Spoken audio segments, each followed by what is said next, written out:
BJP ಕೂಡ ಲೋಕಸಭೆ ಅಭ್ಯರ್ಥಿಗಳ ಆಯ್ಕೆಗೆ ಕಸರತ್ತು ನಡೆಸಿದ್ದು ಎರಡನೇ ಪಟ್ಟಿ ಬಿಡುಗಡೆಗೆ ಸಿದ್ಧತೆ ನಡೆಸಿದೆ. ಹೀಗಾಗಿ ಇದೇ ಭಾನುವಾರ ಬಿಜೆಪಿ ಕೇಂದ್ರೀಯ ಚುನಾವಣಾ ಸಮಿತಿ ಸಭೆ ನಿಗದಿಯಾಗಿದೆ. ಆ ದಿನ ಸಂಜೆ 6 ಗಂಟೆಗೆ ಪ್ರಧಾನಿ ಮೋದಿ ನಡ್ಡಾ ನೇತೃತ್ವದಲ್ಲಿ ಸಭೆ ನಡೆಯಲಿದೆ. ಸಭೆ ಬಳಿಕ ಅಭ್ಯರ್ಥಿಗಳ ಪಟ್ಟಿ ಬಿಡುಗಡೆಯಾಗುವ ಸಾಧ್ಯತೆ ಇದೆ. ಇದೇ ವೇಳೆ ರಾಜ್ಯದ ಬಿಜೆಪಿ ಅಭ್ಯರ್ಥಿಗಳ ಹೆಸರು ಕೂಡ ಬಹಿರಂಗವಾಗುವ ಸಾಧ್ಯತೆ ಇದೆ.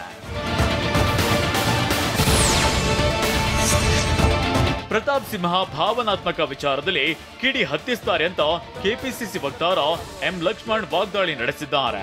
ಅವರ ಬಗ್ಗೆ ಮಾತನಾಡದಂತೆ ಕೋರ್ಟ್ನಿಂದ ಸ್ಟೇ ತಂದಿದ್ರು. ಅವರ ತಡೆಯಾಜ್ಞೆ ನಿನ್ನೆ ತೆರವಾಗಿದೆ. ವಾಕ್ ಸ್ವಾತಂತ್ರ್ಯವನ್ನ ಯಾರು ಹತ್ತಿಕ್ಕಲು ಸಾಧ್ಯವಿಲ್ಲ. ಪ್ರತಾಪ್ ಸಿಂಹರ ವೈಯಕ್ತಿಕ ವಿಚಾರ ನಾನು ಮಾತನಾಡಿಲ್ಲ. ನಮ್ಮ ಕ್ಷೇತ್ರಕ್ಕೆ ಏನು ಮಾಡಿದ್ದೀರಿ ಅಂತ ಕೇಳಿದ್ದೇನೆ ಅಂತ ಸಮಜಾಯಿಷಿ ನೀಡಿದ್ದಾರೆ.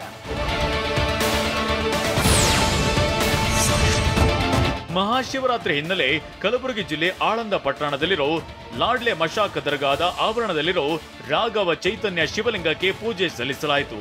ಶ್ರೀ ಸಿದ್ದಲಿಂಗ ಸ್ವಾಮೀಜಿ, ಕಡಗಂಚಿ ಶಿವಯೋಗಿಗಳು, ಶಾಸಕ ಅವಿನಾಶ್ ಜಾಧವ್, ಹರ್ಷಾನಂದ ಗುತ್ತೇದಾರ್ ಸೇರಿದಂತೆ 15 ಜನರು ಕೋರ್ಟ್ ಆದೇಶದಂತೆ ಪೂಜೆ ಸಲ್ಲಿಸಿದ್ರು.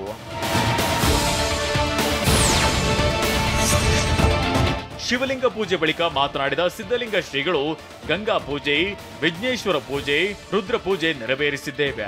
ಆದ್ರೆ ರಾಘವ ಚೈತನ್ಯ ಶಿವಲಿಂಗ ಅತಿಕ್ರಮಣದ ಯತ್ನಗಳು ನಡೆಯುತ್ತಿವೆ ಅಂತ ಆರೋಪಿಸಿದ್ದಾರೆ.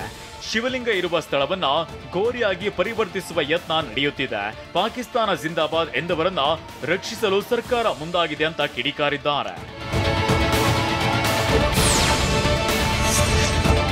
ಶಿವರಾತ್ರಿ ಹಿನ್ನೆಲೆ ಮಹದೇಶ್ವರ ಬೆಟ್ಟದಲ್ಲೂ ಕೂಡ ಲಕ್ಷಾಂತರ ಸಂಖ್ಯೆಯಲ್ಲಿ ಭಕ್ತರು ಆಗಮಿಸಿದ್ರು.